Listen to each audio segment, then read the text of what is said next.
तो सनातन पर संग्राम में कांग्रेस बनाम बीजेपी का युद्ध नए अध्याय के साथ खुल गया है। बीजेपी अध्यक्ष जेपी नड्डा ने इसे कांग्रेस की सोची समझी रणनीति बताया, तो मंत्री शेखावत जुबान खींच लेने की चेतावनी पर उतर आए।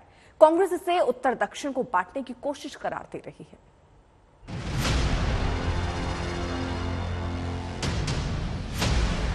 जब डीएमके ने सनातन धर्म पर उंगली उठाई तो उसके बाद एक बैठक में पीएम मोदी ने एनडीए के मंत्रियों से कहा कि सनातन धर्म पर उदयनिधि के बयान का तरीके से जवाब दिया जाए। और अब देखिए, बीजेपी सरकार के केंद्रीय मंत्री सनातन धर्म के खिलाफ बोलने वालों पर तेवर के साथ गरज रहे हैं।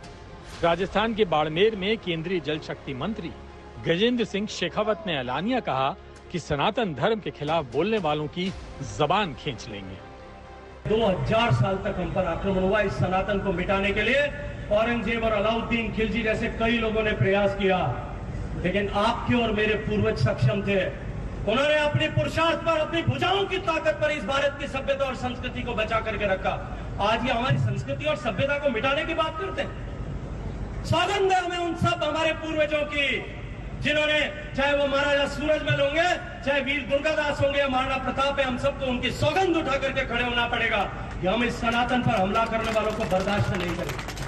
हम बर्दाश्त नहीं करेंगे। हम उनको उखाड़ करके फेंक दें और चुनौती के साथ में खड़ा होना पड़ेगा। जो सनातन के विरोध में बात करेगा, उस हर बोलने वाली, शब्द बोलने वाली जबान को हम खींच करके बाहर निकाल देंगे। जो सनातन की तरफ आंख उठा करके देखेगा, उस उठने वाली हर एक आंख को हम उंगली डाल करके आपको बाहर निकाल देंगे। लेकिन सनातन धर्म वाली सियासत में एआईएमआईएम के अध्यक्ष असदुद्दीन ओवैसी भी कूद गए। गजेंद्र सिंह शेखावत ने जैसे ही जबान खींचने वाली धमकी दी, ओवैसी ने तुरंत उनकी जबान पकड़ ली और ओवैसी ने लिखा, चूंकि G20 खत्म हो चुका है और डिक्लेरेशन के पॉइंट 78 की कोई प्रासंगिकता नहीं है, नरेंद्र मोदी कैबिनेट के माननीय मंत्री हिंसा की वकालत करते हैं, इसलिए अब ये एक ओपन सीजन होने जा रहा है। सनातन धर्म के विरोधियों को ललकारने वालों में अकेले गजेंद्र सिंह शेखावत नहीं है, बल्कि बीजेपी के मंत्री, मुख्यमंत्री, नेता, सांसद सबके सब हमलावर हैं। तो सनातन नहीं मिटा था, रावण के अहंकार से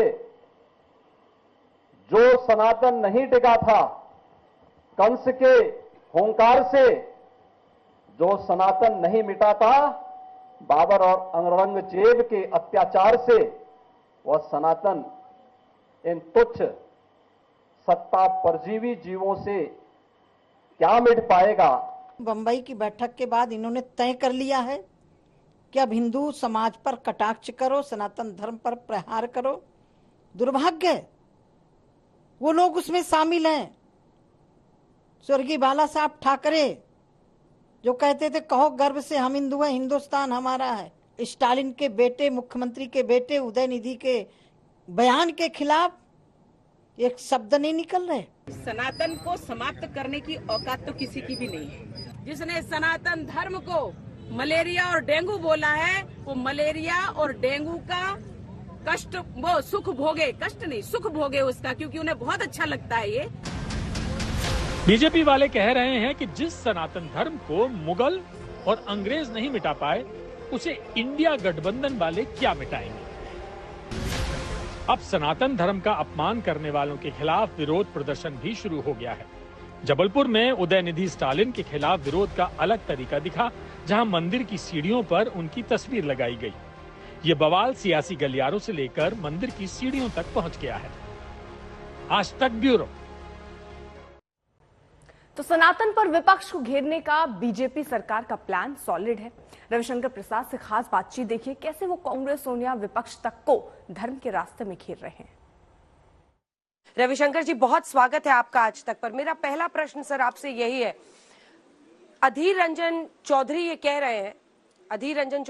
रहे हैं कि ब्राह्मणवाद के खिलाफ ही पूरा मूवमेंट था, जिसको आगे बढ़ाकर डीएमके ने उसको अपनी आइडियोलॉजी बनाई और इसीलिए वो सनातन के खिलाफ बोल रहे हैं। ऐसे में आप लोग पूरे इंडिया पर उनकी आइडियोलॉजी को क्यों थोप रहे हैं? दरअसल आप भारत को उत्तर और दक्षिण में बांटना चाहते हैं, ये उनका आरोप है। इस पर आपका जवाब सर। देखिए, अधीर रंजन चौधरी मेरे मित्र हैं, वो सनातन को कितना समझते हैं छोड़ दीजिए आप। मेरा सवाल आपके माध्यम से सोनिया गांधी जी से है, उनकी भी लाइन है क्या, जो कांग्रेस पार्टी की सबसे बड़े नेता हैं? मैं फिर कह रहा हूं, सोनिया गांधी जो अधीर रंजन चौधरी जी ने कहा है वो आपकी लाइन है क्या? और वो कितना समझते हैं दक्षिण और उत्तर को? रामेश्वरम कहां है, तिरुपति कहां है, पद्मनाभ मंदिर कहां है, चिदम्बरम मंदिर कहां है, महाबलीपुरम कहां है? ये हजारों साल पुराने जो मंदिर हैं, जो आज तक आस्था के प्रतीक हैं, क्या भूकंप, क्या सियासी तूफान, क्या बिजली गिरने पर वो हिले नहीं, डिगे नहीं? और मैंने तो सुना है कि श्रीमान स्टालिन साहब की पत्नी भी जाती हैं। और देखिए, थोड़ा मैं दक्षिण भारत की बात आपको बताना चाहता हूं। अन्नादुराई समझ गए थे कि हमें सनातन का बहुत विरोध नहीं करना चाहिए, वो गुजर गए। और मैं अधीर बाबू को बताऊं, मुझे आप अवसर दीजिए कि जब राम सेतु का विषय चल रहा था, वो करुणानिधि मुख्यमंत्री थे, तो उन्होंने कहा कि राम जी किस इंजीनियरिंग कॉलेज में पढ़े थे जो इतना बड़ा उन्होंने बना दिया?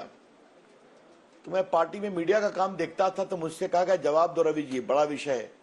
तो मैंने एक ही बात कही थी कि करुणानिधि जी, कि दूसरे आस्था के ईश्वर के बारे में आप ऐसी भद्दी बात कह सकते हैं? आपकी हिम्मत होगी और आपको कहने दिया जाएगा? और फिर ने पूछा कि आप तो इंसान हैं, तो आपके परिवार होंगे, आपके पुरखे होंगे, तो आपसे मैं पूछूं कि आपके परदादा के परदादा के परदादा के परदादा किस स्कूल में पढ़े थे, बताइएगा। करुणानिधि समझ गए वो कहां फंस रहे हैं। और नेक्स्ट डे फिल्मों का कार्यक्रम था, वहां रजनीकांत जी बैठे हुए थे। उन्होंने कहा आप तो जाते हैं हिमालय, बाबा को बोल दीजिए मैं विरोधी नहीं हूं, लेकिन उनके बेटे और उनके पोते क्या समझेंगे? और कूद गए अधीर बाबू। ये कंबन रामायण किसने लिखी थी? सुब्रमण्यम भारती कौन थे? कुछ जानते हैं अधीर बाबू? आधा ज्ञान लेकर के कहीं से सुन लिया, कहीं से पढ़ लिया, और लगते हैं बड़ा बड़ा ज्ञान देने।